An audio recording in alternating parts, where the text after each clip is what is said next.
Olá pessoal, sejam bem-vindos. Nós estamos gravando aqui mais um programa aqui do nosso Bate-Papo Cristão. Hoje nós estamos aqui com o nosso pastor Thomas, pastor da primeira igreja aqui de Santa Cruz.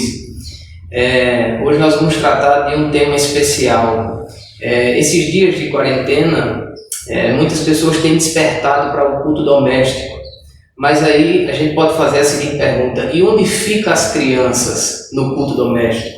Então é sobre isso que eu quero falar com o pastor nesse momento, sobre a inclusão das crianças no culto doméstico.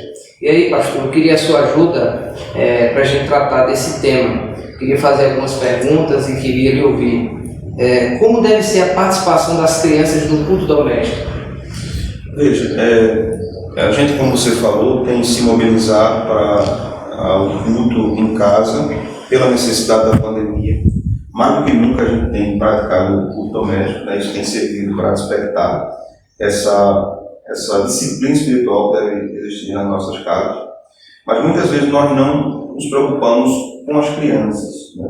E às vezes até queremos impor sobre eles certa atenção e reverência que foge dos limites da atenção de uma criança.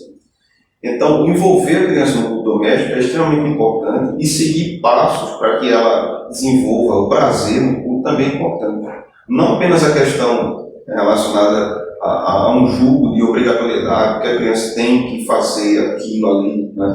E obrigá-la a fazer aquilo ali. É claro que muitas vezes na criação dos filhos, a gente precisa obrigar as crianças a fazer determinadas coisas. Mas em relação ao culto, precisamos ensiná-las a terem prazer no culto, né?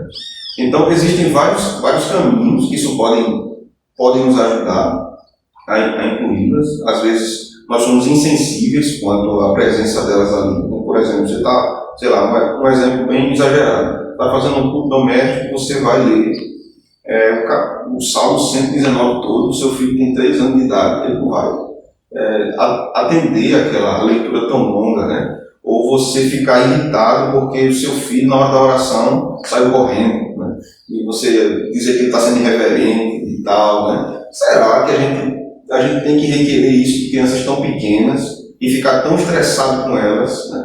Então é preciso entender a natureza da criança, a cabeça, a capacidade de atenção que ela tem e direcioná-la no culto de uma forma que ela entenda. Por exemplo, às vezes você vai fazer um culto doméstico, você vai lá cantar um hino do século XIX com a criança, ou do século XVI, com a criança pequena, de 4 anos de idade, né? Que ela vai ficar possivelmente entediada, vai agarrar a mãe, vai agarrar o pai, vai querer pegar o celular, vai querer fazer qualquer coisa e não vai querer cantar o hino.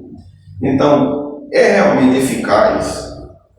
Ou é melhor nós repensarmos e fazermos, claro, de forma bíblica, mas uma forma intencional para que a criança seja alcançada com aquilo? Devemos nos lembrar que o culto, ele é pactual, mas ele também é evangélico. Ele promove boas novas, né? Os filhos da aliança, eles estão na aliança, mas isso não garante para eles a salvação. Eles precisam ouvir as boas novas também, para que sejam salvos, né? Então a gente precisa seguir os caminhos certos, os passos certos, né? O pastor, o senhor falou aí uma coisa que me chamou a atenção, que às vezes o pai está dirigindo o culto ali doméstico e a criança é desatenciosa, como o senhor falou. Eu tenho um filho de 5 anos e eu percebo isso.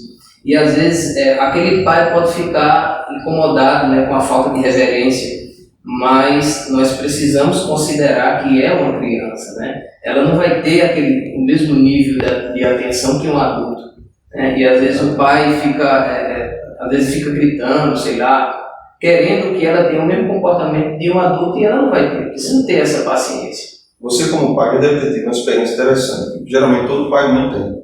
Você imagina que um dia você estava conversando com sua esposa na cozinha, seu filho estava na sala brincando. De repente, a hora passou e no outro dia ele comenta com você sobre uma coisa que você tinha comentado com sua esposa na cozinha, mas ele estava na sala. Verdade. Eu disse, mas rapaz, tu não estava brincando? Como é que tu ouviu isso? Da mesma forma acontece no culto. Então, aparentemente pode ser que a criança esteja distraída, pode ser que ela esteja com papel, com lápis, mas ela está assimilando o que está sendo dito ali, né? Ela tem a forma dela disso acontecer. Nós também temos, por exemplo, temos bem práticos. Tem gente que gosta de estudar ouvindo música. Tem gente que gosta de estudar no silêncio. Tem gente que gosta de estudar deitado. Tem gente que gosta de estudar sentado. E tem gente que gosta de estudar andando. Então, é a melhor forma que aquela pessoa tem de assimilar aquelas informações. Então, a criança não é um ET, né? E ele está aprendendo a cultuar o Senhor. Então, ele é um ser humano, ele tem a natureza pecaminosa, mas ele ainda é indisciplinado em várias coisas, né? Você vê quando você vai ensinando seu filho a comer, a inserir ele na alimentação, quando ele vai saindo do leite, ele começa a aprender a comer com a mão, depois você ensina ele a comer com a colher, depois você ensina ele a não mais tomar a água dele na mamadeira, mas tomar no copo. Então tudo isso é um processo, ele vai seguindo um processo de crescimento, né? Até um dia ele chegar no fogão, colocar a comida dele no prato, sentar na mesa e comer, e você olha, mas rapaz, ele aprendeu. Então houve uma história para que isso acontecesse. E às vezes os pais cristãos, muitas vezes, ficam mais preocupados em dar satisfação a alguém de como seus filhos se comportam, do que realmente o Evangelho está alcançando seus filhos. Então a gente não tem que se preocupar em dar satisfação a alguém. A gente deve se preocupar se o Evangelho está alcançando, de fato, os nossos filhos, né? A gente lembra que quando Jesus falava para os discípulos, ele subia num barco, muitas vezes, né? E falava publicamente com os discípulos. Uma pregação convencional, podemos dizer assim. Mas a gente se lembra também que Jesus sentava com os discípulos numa mesa e falava. A gente se lembra também que Jesus pegava a criança e colocava no colo para ensiná-la, né? Então, os métodos são ensinados pela própria Escritura de como alcançar a criança. O Deuteronômio vai dizer ao levantar, ao deitar, ao sentar, ao caminhar, né? Então, a criança precisa ser instruída de forma sábia. E a gente não precisa ser extremamente rígido. É claro que tem que ensinar a disciplina, mas tem que entender que ela tem um tempo de maturação. E esse ensino deve ser com amor, né? Deve ser com dedicação, deve ser com paciência. Então a gente precisa de paciência, a gente precisa de perseverança, né? Exato. E a gente precisa de sabedoria. Exato. Ok. Pastor, eu queria saber a sua opinião. Qual o tempo ideal para o culto com as crianças? Veja, não necessariamente a gente precisa de um tempo enorme, né? Com crianças que a gente está, vamos nos colocar aqui, nos referindo a crianças pequenas, né? Você fazer um culto de 1h30 com uma criança pequena é incoerente com a capacidade que aquela criança tem de assimilação. Então você pode fazer um culto ali de 20 minutos, 25 minutos, meia hora, a depender da capacidade da criança, né? E ser algo satisfatório. Você não precisa pregar um sermão com 3 pontos e 10 aplicações. Você deve ser objetivo, né? Na leitura, nas orações, nos cânticos, e fazer aquilo diariamente. É importante que isso seja feito. Ok, pastor. Mais uma pergunta aqui. Como podemos instruir as crianças no culto doméstico? Veja, elas podem ser instruídas de várias formas, né? Na verdade, o culto em si ele já instrui a criança.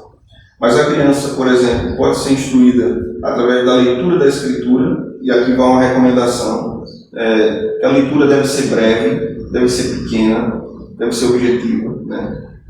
Uma breve fala depois da leitura sobre o que foi lido, de forma que seja aplicado no coração de toda a família. O ensino da oração do Senhor à criança, né? E a gente tem que parar com essa ideia de que orar o Pai Nosso é rezar. Não é rezar. É uma oração que o Senhor ensinou. Ele diz: vocês irão orar assim, Pai Nosso que está no céu. Então nós podemos ensinar os nossos filhos, as nossas crianças, a orarem o Pai Nosso. Além de estarem orando, estarão aprendendo a Escritura, aprendendo que Deus é o seu Pai, que Deus precisa ser honrado, que Deus supre todas as necessidades físicas e espirituais do crente, que Deus perdoa os pecados, né? E que nós precisamos perdoar as outras pessoas que nos ofendem. Então a oração do Pai Nosso vai nos ensinar sobre o nosso relacionamento com Deus e com o próximo, com a família e com a sociedade. Uma outra forma que nós podemos utilizar para instruir as crianças no culto doméstico é a utilização dos catecismos infantis, né, com perguntas e respostas. As crianças têm capacidade de memorização. Nós devemos perder deixar essa ideia de que elas não vão conseguir. É claro que as muito pequenas, né, de braço, bebê, de peito, não vão ter essa capacidade. Mas o quanto antes elas ouvirem essas informações, elas vão se habituando, né, todos os dias. Então, meu filho tem 1 ano e 8 meses, vai fazer 1 ano e 8 meses. Todos os dias que ele vai dormir, eu dou um banho nele antes dele dormir, né, troco a roupa dele, e aí eu digo, agora nós vamos dormir. Eu só digo isso. E aí ele sai do meu colo, vai no quarto dele, pega a Bíblia dele, junta as 2 mãos e faz assim, amém. Eu disse, vai orar. Então ele já está habituado com essa disciplina. Sobe na cama, abre a Bíblia dele, que é ilustrado, né? E eu abro a minha e leio com ele. Quando eu termino a leitura, ele fecha a Bíblia e diz amém. E junta as mãos para orar. Por que ele aprendeu essa disciplina? Porque isso é feito todos os dias. Todos os dias, né? Então ele já vai repetindo a oração do Pai Nosso, depois das minhas falas, né? Não perfeitamente, mas ele está assimilando aquilo ali. Então essas são formas de instruir a criança. E durante todo o culto, nós temos que mostrar para a criança que nós estamos envolvidos também naquilo, que aquilo é importante, né? Então, além de ser muito positivo para a educação cristã da criança, é muito positivo para a comunhão da família, do pai, da mãe. A figura do pai liderando esse momento de culto é extremamente importante para que a criança veja a liderança do seu pai como um pastor dentro da sua casa. Caso o pai não esteja ou a família não tenha o pai, a mãe deve assumir, né, essas funções. Isso vai formando o caráter religioso daquela criança. Pastor, é importante também, já que a gente está falando da questão da instrução, o ensino da lei do Senhor, os 10 mandamentos. Sim, já ensinaram. A minha vida desde cedo, né? Que ali também nós temos o nosso dever para com Deus, o nosso dever para com os homens, inclusive um ensino bem objetivo em relação à família, né? Aos filhos e pais, né? Que é o 5º mandamento. Então, a lei do Senhor, a oração do Pai Nosso, né? Os próprios atos de oração no culto doméstico, vão ensinar essa criança a ter contato com o Senhor. Por que muitas crianças têm vergonha de orar na igreja? Porque eles não foram ensinados a orar em casa. Exatamente. Então, quando chega na igreja, eles ficam apavorados, né? Tem medo, porque não tem essa instrução em casa. Então, à medida que eles vão crescendo, aquilo vai se tornar algo natural na vida deles, na formação, na visão que eles têm do mundo e da fé, né? Então, para eles vai ser antinatural crianças que não têm isso em casa. Então, quando nós alimentamos isso, né, e a figura do pai, da mãe, da adoração ali, né, das orações feitas, da leitura da lei, da oração do Pai Nosso, então aquilo forma um padrão de vida e fé dentro do próprio lar. A gente não deve esquecer, Alisson, que a criança vai carregar isso para a sua vida. Se for uma menina, ela vai carregar isso para a sua família, para os seus filhos. Se for um menino, vai carregar isso para o seu casamento, para a sua esposa, para os seus filhos também. Então é a fase formativa, né, de extrema importância para a criança. A casa, o lar, né, nem o termo casa, mas o termo lar, porque você transmite com esse ambiente muitas verdades religiosas. Por isso que a igreja é chamada de santuário de Deus, né, de casa de Deus. Então o lar deve ser um lugar onde Deus habita, onde Deus está presente na vida do pai, da mãe, dos filhos, no amor entre a família. Pastor, e no caso daqueles do pai de família que não tem muita habilidade com a escritura, o senhor citou aí o catecismo, eu pensei aqui, tem pai de família que tem dificuldade com a escritura, tem dificuldade de entender o texto bíblico, às vezes por negligência, por não ler constantemente a Bíblia, ou frequenta pouco a igreja. E como é que eles fazem? Você falou do catecismo. O catecismo seria uma opção para ajudar esse pai a instruir o seu filho, já que ele não tem habilidade na escritura? Sim, seria. Há várias possibilidades, né? Nós temos o uso do catecismo, que as doutrinas bíblicas sendo ensinadas de forma clara e objetiva. Então, se o pai ou a mãe não tem essa habilidade estudo com a Escritura, então ali vão ter perguntas e respostas do que a Bíblia nos ensina.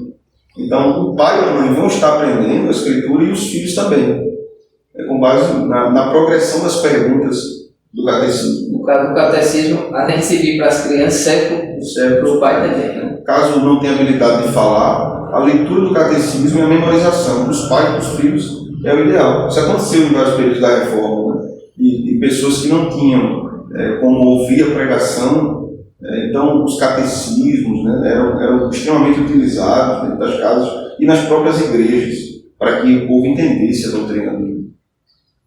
Ok, eu queria que o senhor desse um conselho agora para alguns pais que acham que não é necessário de ensinar o seu filho, a sua criança. Pensa que a criança só deve ser ensinada quando ela for mais adulta, quando tiver uma idade mais avançada. Eu queria que o senhor desse um conselho cristão aí para esses pais que ainda pensam, né, desse jeito. São cristãos, professam a fé cristã, mas assim, não olha para o seu filho como filho da aliança. Sim. A Bíblia nos mostra no Antigo Testamento duas passagens importantes. A primeira está em Deuteronômio 6, que nos diz que nós temos que ensinar a criança, inculcando na cabeça dela a palavra do Senhor, né? Isso é função primária dos pais. O Salmo 78, que vai nos dizer que nós devemos relembrar os feitos do Senhor aos nossos filhos. Então isso faz parte da vivência pactual de uma família com o seu Deus. Instruir os seus filhos, porque Deus governa aquela família. E nós temos também as famosas passagens de Jesus falando sobre as crianças, dizendo que nós não devemos impedi-las de chegar até Ele. Então, quando nós não instruímos os nossos filhos, cometemos o pecado de estarmos afastando os nossos filhos de Cristo. Então, Cristo exorta a não fazermos isso, né? A não determos as crianças de chegarem até Ele. Então, quanto mais cedo possível, nós temos que apresentar o Salvador às nossas crianças. Quando nós negligenciamos isso, nós estamos pecando diante de Deus, né? Estamos desobedecendo aos princípios do Senhor. Ok, pastor, muito obrigado. Obrigado aí pelo seu tempo, pela sua atenção. Se o senhor fica à vontade para fazer as considerações finais. Minha gente, espero que esse conteúdo possa ajudá-los, né? Espero que a presença das crianças no culto doméstico seja incentivada, a participação deles. Deixem que eles peçam oração, deixem que eles se expressem também, que eles cantem. Cantem louvores que eles compreendam. Não se envergonhem de cantar louvores infantis nos cultos domésticos com os seus filhos.